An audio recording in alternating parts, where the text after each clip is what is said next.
即摆这个注疫苗是台湾解决掉这个疫情唯一的办法。问题是，这个各界想要来关注到疫苗，所以一直卡掉咧未通。包括这个郭台铭、鸿海旗下永龄基金会要买500万剂 BNT 的疫苗，指挥中心讲，还佫欠关键的原厂的授权书。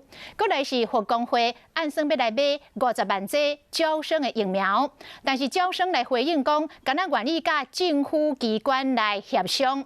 另外，主席嘛拍算要来买50万剂招生的疫苗，目前嘛要咧计价。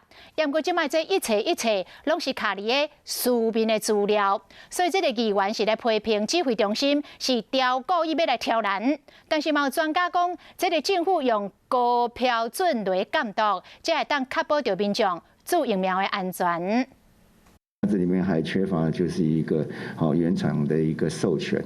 台湾人到底什么时阵才有到全民注预防社？各界拢真心要协助，但是中昨下晡强调讲，无团体出示废品的证明，所以讲目前疫苗无到进到台湾，包括永龄基金会拍算要买500万剂 BNT 的疫苗，无原厂的授权书。郭台铭讲，遥伫了解，复工会将会买50万剂交生疫苗，不过交生原厂强调讲，敢若甲政府协商。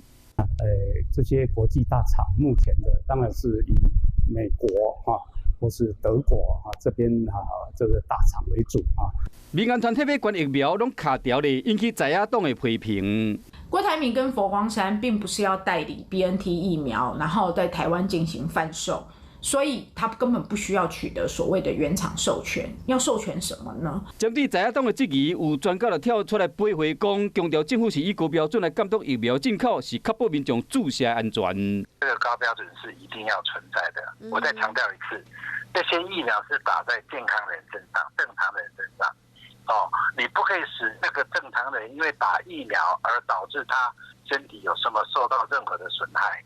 台湾的疫情目前拢无靠回，这个预防社到底什么时阵才做会到？这将是台湾防疫重要的关键。